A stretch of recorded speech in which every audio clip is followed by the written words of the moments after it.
Bonjour, les Échos organisent le 14 avril prochain leur conférence annuelle Sécurité et Défense.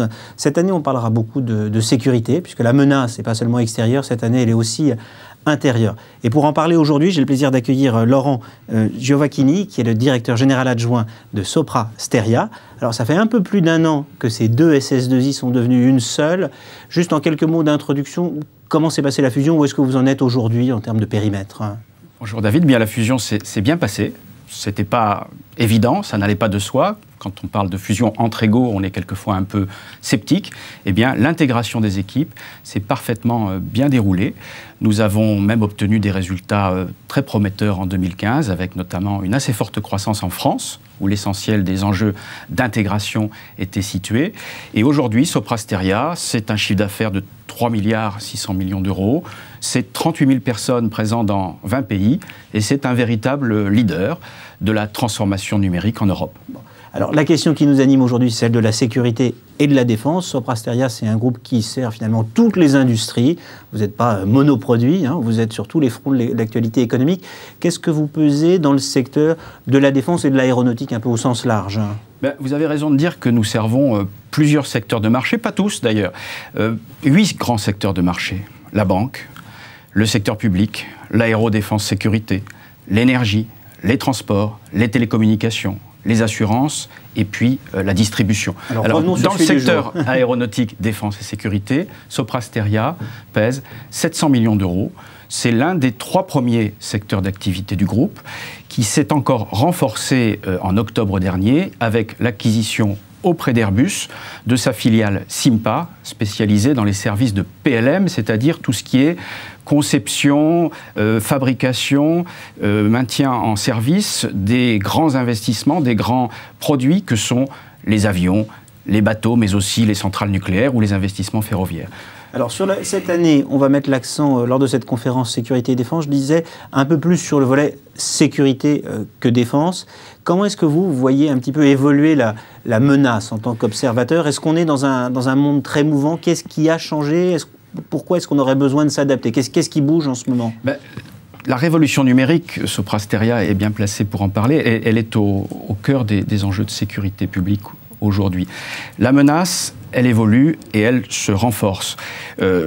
Nos ennemis, puisqu'il faut bien parler d'ennemis, disposent de moyens de communication et de cyberattaques de plus en plus performants. J'en veux pour preuve ce document que j'ai entre les mains, qui est le guide d'utilisation des communications sécurisées que Daesh a édité et met à la disposition de ses affidés, de ces militants sur Internet. C'est un guide, je peux vous le dire, qui est très bien fait. Ce que vous dites, c'est qu'en gros, nos ennemis ont des outils. Eux aussi sont des digital natives. Ils ont des outils. Ils savent parfaitement utiliser ce qu'on appelle le dark web. Vous savez, cet Internet obscur qui est le lieu d'échange privilégié du crime organisé, mais aussi des organisations terroristes. Oui, donc il faut que nous sachions faire face à cette menace qui se renforce, notamment dans le cyberespace. Alors c'est vrai qu'on voit beaucoup, oui, Internet comme une gigantesque opportunité, un moyen de vivre une vie plus agréable. On se rend compte que les ennemis, entre guillemets, se servent aussi de ce web pour nous attaquer. Comment est-ce qu'on peut se protéger? Est-ce qu'on peut se protéger ou est-ce que finalement la menace est tellement diffuse, c'est impossible de tout surveiller? Qu'est-ce qu'on peut faire? Qu'est-ce qu'on a comme outil? On peut se protéger et je dirais même que la révolution numérique, c'est une formidable opportunité pour des services et des administrations qui n'étaient pas jusqu'à présent formidablement bien outillés pour conduire de grands programmes d'investissement. Je pense notamment au service du ministère de l'Intérieur, qui est traditionnellement le ministère de l'immédiateté, qui culturellement, financièrement et en termes d'organisation aussi n'est pas très à l'aise avec les grands programmes qui durent des dizaines d'années. Ils réagissent à l'urgence. Eh bien, la révolution numérique, ça va leur permettre de mettre en service de nouveaux usages en tirant parti très vite, en mode agile, des innovations qui sont apportées par la révolution numérique. Vous dites quoi? Il y a d'un côté le monde de la défense avec la DGA, les grands programmes sur 10 ans. Ça, c'était un peu le business traditionnel des fournisseurs de la défense. Et aujourd'hui, avec la sécurité, il faut changer d'approche parce que le client est en train de changer aussi.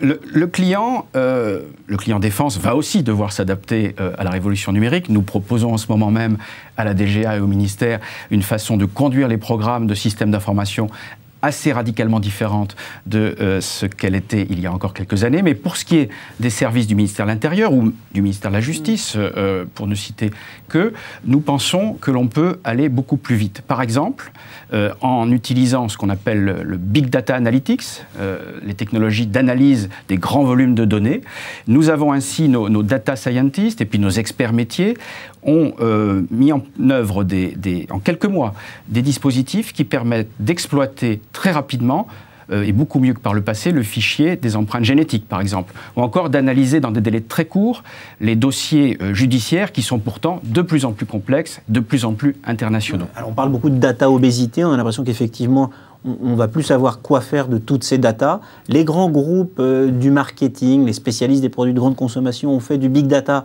un avantage compétitif. Dans le monde de la sécurité et de la défense, vous pensez qu'on est assez bien outillé aussi pour finalement se servir de ces outils Culturellement, est-ce qu'on est prêt? On y est prêt culturellement. Il peut y avoir des précautions à prendre sur le plan légal, sur le plan juridique, bien sûr, et nous y veillons. Mais il est évident que ces techniques d'analyse de grands volumes de données, de Big Data Analytics, vont nous permettre de rivaliser avec la menace et de doter les services de renseignement, les services de sécurité publique, les services judiciaires de nouveaux outils pour aller encore plus vite dans la recherche des responsabilités, aller encore plus vite dans la détection des menaces et des personnes qui agissent de manière nuisible sur notre territoire. Laurent, merci. Et je vous donne à toutes et à tous rendez-vous donc le 14 avril pour notre conférence annuelle Sécurité et Défense.